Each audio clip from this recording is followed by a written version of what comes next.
नमस्कार दोस्तों, आज जो हम अध्याय करने जा रहे हैं उसका नाम है गति। आज हम इसका तीसरा भाग करेंगे और जैसा कि हम अब तक करते आए हैं, ये पहले और दूसरे भाग से थोड़ा ज्यादा कठिन होने वाला है, परंतु कठिन होने के साथ साथ ये बहुत ही ज्यादा इंटरेस्टिंग भी होगा। तो चलिए जानते हैं इस वीडियो में हम क्या जानने वाले हैं। तो इस वीडियो में हम सबसे पहले जानेंगे एक समान गति और असमान गति को, और उसके बाद हम बात करेंगे त्वरण की।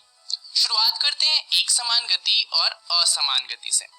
तो एक समान गति की अगर हम बात करें तो इसकी परिभाषा है, वस्तु समान समय अंतराल में समान दूरी तय करती है तो उसकी गति को एक समान गति कहा जाता है।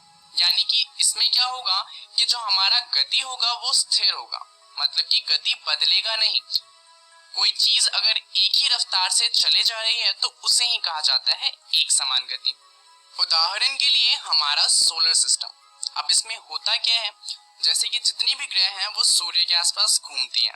अगर मान लीजिए हम पृथ्वी की बात करें तो पृथ्वी को 365 दिन लगते हैं सूर्य का एक पूरा चक्कर लगाने में, परंतु पृथ्वी की जो रफ्तार है वो एक समान है। पृथ्वी की रफ्तार बदलती नहीं है और इसीलिए हर 365 दिन में वो सूर्य का एक चक्कर लगाती है। ऐसा नहीं होता कि वो एक बार 364 दिन में लगाए और एक बार 366 दिन में लगाए, वो हर बार 365 दिन में ही एक चक्कर लगाती है। तो ये एक समान गति का उदाहरण है। ऐसा ही एक उदाहरण है हमारा चांद यानी कि मून। वो क्या करता है, वो हर 24 घंटे में जो हमारी पृथ्वी है उसका एक चक्कर लगाता है। तो ये भी एक समान गति का उदाहरण हो गया। अब चलिए जानते हैं एक समान गति को जो हमारी एक सरल रेखा है उसके ऊपर। तो ये हमारी सरल रेखा है। अब मान लीजिए सबसे पहले वस्तु कहाँ पर होगा, 0 मीटर पर। यहाँ से वस्तु 1 सेकंड में 1 मीटर पे पहुंच गया। तो अगर इसकी एक समान गति होगी तो अगले सेकंड में से कितना चलना चाहिए। अगर ये पहले सेकंड में 1 मीटर चला है तो अगले सेकंड में भी 1 मीटर ही चलेगा, तो ये कहाँ पहुंच जाएगा, 2 मीटर पे। उसके अगले सेकंड में भी ये 1 मीटर चलेगा और अब पहुंच जाएगा 3 मीटर पे।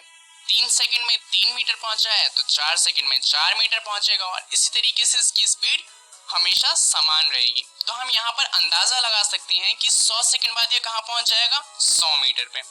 तो ये थी एक समान गति। अब असमान गति क्या होगा, इसका बिल्कुल उल्टा। तो चलिए जानते हैं असमान गति क्या है। असमान गति में एक वस्तु असमान त्वरण से चलती है और यदि उसका वेग असमान रूप से बदलता रहता है तो इसी को कहा जाता है असमान गति। अब इसका उदाहरण बहुत ही कॉमन है। ठीक, इसमें गति होती है अस्थिर, यानी कि गति बार बार बदलती रहेगी। अब ऐसा कब होता है, मान लीजिए आप गाड़ी चला रहे हैं और आपको बिल्कुल खाली रोड मिलता है, तो आप क्या करेंगे, गाड़ी की पूरी स्पीड बढ़ा देंगे। स्पीड लिमिट के अंदर ही, पर गाड़ी की स्पीड तो बढ़ाएंगे ना। अब मान लीजिए आगे क्या होता है, आपको मिल गया ट्रैफिक। अब गाड़ी की स्पीड कम करनी पड़ जाएगी क्योंकि ट्रैफिक में तो आप तेज चला नहीं सकते, गाड़ी ठुक जाएगी। तो यहाँ पर क्या है कि आपको गाड़ी की स्पीड बढ़ानी पड़ रही है, कम करनी पड़ रही है।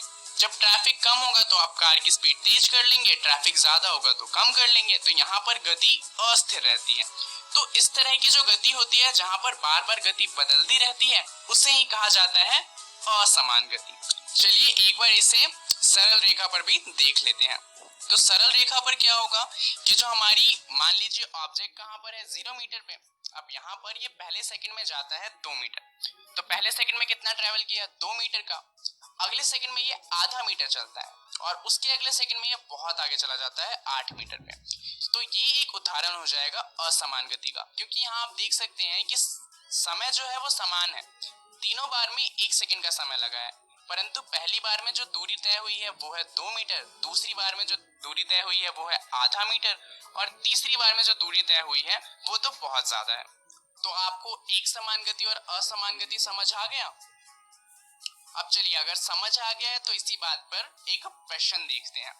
तो प्रश्न क्या कहता है कि एक वस्तु 16 मीटर की दूरी 4 सेकंड में तय करती है तथा पुनः 16 मीटर की दूरी को 2 सेकंड में तय कर लेती है, तो वस्तु की औसत चाल क्या होगी।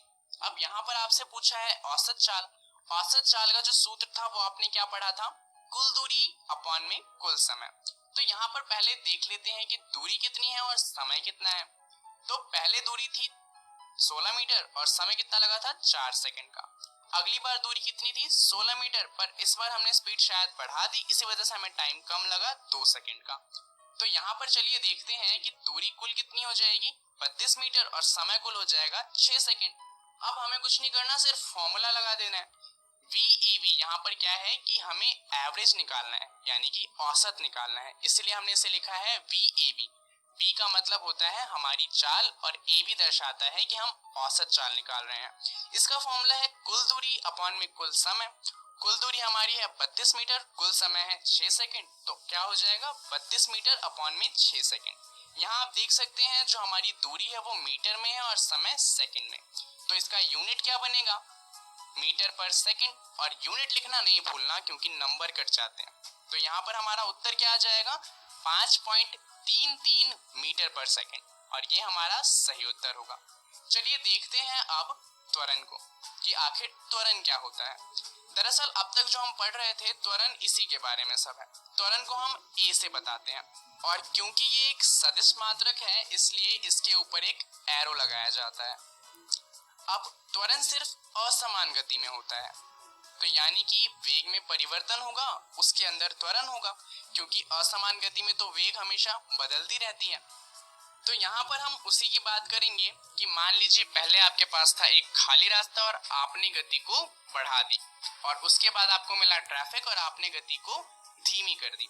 दरअसल त्वरण यही है, जब हम वेग में परिवर्तन करते हैं तो उसकी जो दर होती है उसे ही कहा जाता है त्वरण। वेग में परिवर्तन हुआ यानी कि असमान गति, और जिस दर से परिवर्तन हो रहा है उस दर को कहा जाता है त्वरण। चलिए समझते हैं कि इसका सूत्र क्या है और इसका यूनिट क्या है। तो त्वरण जो है वो क्या होता है, मान लीजिए पहले कोई कार थी जो u स्पीड से चल रही थी और बाद में वो चलने लगी v की स्पीड से, तो यहाँ पर हमारा जो वेग है वो बदल गया है और इसलिए यहाँ पर a का त्वरण होगा, और इसमें कुछ समय भी लगेगा। मान लीजिए वो समय था t, तो यहाँ से जो हमारा त्वरण का सूत्र निकलेगा वो है त्वरण बराबर में v माइनस यू अपॉन में t।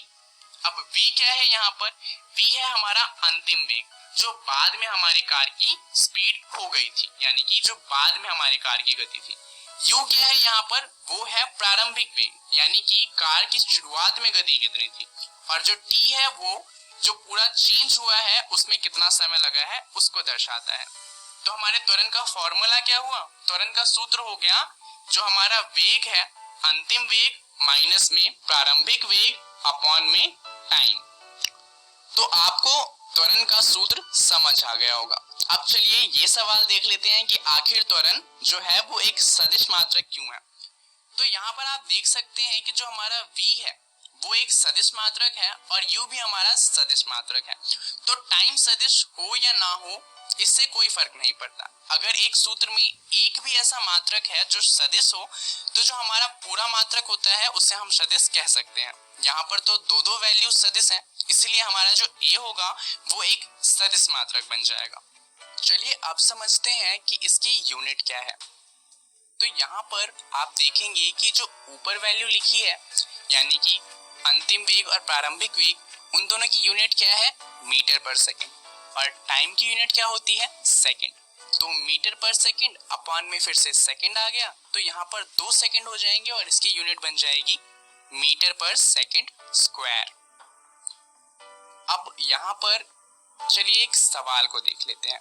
हमारा प्रारंभिक वेग है 2 मीटर पर सेकंड और अंतिम वेग है 10 मीटर पर सेकंड। यहाँ पर वेग में बदलाव हुआ है तो कुछ त्वरण हुआ होगा और उसमें कुछ समय लगा होगा, तो टाइम मान लेते हैं 2 सेकंड का। तो अब हमें बताना है कि त्वरण कितना है। तो जाहिर सी बात है सामने फॉर्मूला लिखा है, वैल्यू डालनी है, आंसर आ जाएगा। तो यहाँ पर हम a की वैल्यू डालेंगे। हमारा अंतिम वेग है 10 और प्रारंभिक वेग है 2 और टाइम लगा है हमें 2 सेकंड का। तो 10 माइनस 2 जो कि 8 होता है अपॉन में 2, 8 अपॉन में 2 हमारा आ जाएगा 4 मीटर पर सेकंड स्क्वायर। अब हम क्या करते हैं, हमने क्या किया कि यहाँ पर इन दोनों वैल्यू को आपस में बदल दिया। हमारा प्रारंभिक वेग था 10 और बाद में हमारा वेग हो गया 2 मीटर पर सेकंड। तो ऐसा क्यों हुआ होगा, क्योंकि हमने ब्रेक लगाया होगा, क्योंकि यहाँ पर जो वेग है वो कम हो रहा है। तो यहाँ पर क्या करेंगे, कुछ नहीं, हम बस इन वैल्यू को फिर से थोड़ा बदल देंगे। तो तो हमारा उत्तर क्या आएगा इस पर? हमारा उत्तर आएगा 2 माइनस 10 अपॉन में 2, जिसका आंसर होता है माइनस का 4 मीटर पर सेकेंड स्क्वायर। तो यानी कि जो हमारा त्वरण आ रहा है वो ऋणात्मक है, और ये हमें बताता है कि जो हमारी गति है वो कम हो रही है। तो चलिए जानते हैं गति को। गति किस किस टाइप की होती है? दो टाइप की, एक होती है एक समान गति और दूसरी असमान गति। एक समान गति में जो त्वरण होता है वो 0 होता है और इसलिए यहाँ पर गति स्थिर होती है। असमान गति में त्वरण 0 नहीं होता और इसलिए गति अस्थिर होती है, क्योंकि वेग हर बार बदलता रहता है। एक समान गति में एक फॉर्मूला है, यानी कि सूत्र है गति का, जो कि है दूरी अपॉन में समय का। असमान गति में 3 फॉर्मूले हैं। एक है v बराबर में u प्लस at, दूसरा फॉर्मूला है s बराबर में ut प्लस में हाफ at स्क्वायर, और तीसरा है 2as बराबर में v स्क्वायर माइनस में u स्क्वायर। अब इन्हें देखकर डरना नहीं है, क्योंकि अगली 2 वीडियो में हम इन्हीं फॉर्मूलों की बात करने वाले हैं और ये तो हमें याद ही हो जाएंगे। चलिए एक बार बस समझ लेते हैं कि यहाँ पर जितने भी हमने u, v, a सब ले रखा है उनका मतलब क्या है। तो मान लीजिए एक कार थी जो आगे गई और थोड़ी आगे जाकर रुक गई, ठीक। तो यहाँ पर हमारा प्रारंभिक वेग होगा कुछ, मान लीजिए वो u था, और बाद में इसका वेग क्या हो गया v। अब क्योंकि यहाँ पर वेग परिवर्तन हुआ है तो यहाँ पर कुछ एक्सेलरेशन भी लगा होगा, और यहाँ पे कार का आगे जाने में कुछ समय लगा होगा जिसे हम कहते हैं t, और कार थोड़ी आगे गई है तो यहाँ पर कुछ दूरी भी तो तय की होगी, उस दूरी को कहा जाता है s। यही 5 चीजें हैं जिसके ऊपर प्रश्न पूछे जाएंगे। इनमें से कोई 3 चीजें आपको दे दी जाएंगी और बाकी 2 पूछे जाएंगे। तो चलिए अब देखते हैं कि इस वीडियो में हमने क्या क्या जान लिया। इस वीडियो में हमने सबसे पहले बात करी थी एक समान गति और असमान गति की, और उसके बाद हमने त्वरण को जाना था। इसके बारे में आप अपनी एनसीईआरटी की किताब में गति वाले अध्याय में पढ़ लीजिएगा, जहां पर आपको पढ़ना है एक समान गति और असमान गति और वेग में परिवर्तन की दर। इसे जरूर पढ़िएगा जिससे आपको ये वीडियो ज्यादा अच्छे से समझ में आ जाए। अगली वीडियो में हम बात करेंगे गतिज समीकरण के बारे में, यानी कि यही 3 जो समीकरण जैसे हमने अभी देखा जो बहुत डरावने से लग रहे थे, उनको बड़े अच्छे से समझेंगे कि वो इतने आसान क्यों हैं। इस वीडियो के लिए इतना ही, धन्यवाद। डेली क्विज क्वेश्चन नंबर 1, एक समान गति में गति डैश होती है। ऑप्शन ए त्वरित, ऑप्शन बी अस्थिर, ऑप्शन सी स्थिर, ऑप्शन डी अत्वरित। क्वेश्चन नंबर 2, औसत चाल का सूत्र क्या है। ऑप्शन ए दूरी अपॉन में समय, option B u plus at, option C v square minus u square, option D कुल दूरी बटे में कुल समय। क्वेश्चन नंबर 3, त्वरण का SI मात्रक क्या है। Option A second, option B metre, option C metre पर सेकेंड, ऑप्शन डी मीटर पर सेकेंड स्क्वायर। क्वेश्चन नंबर 4, त्वरण का सूत्र क्या है। Option A v minus u बटे में t, ऑप्शन बी a बराबर में u माइनस v बटे में t, ऑप्शन सी a बराबर v माइनस u बटे में s, ऑप्शन डी इनमें से कोई नहीं। क्वेश्चन नंबर 5, वस्तु समान समय अंतराल में समान दूरी तय करती है तो उसकी गति को डैश कहते हैं।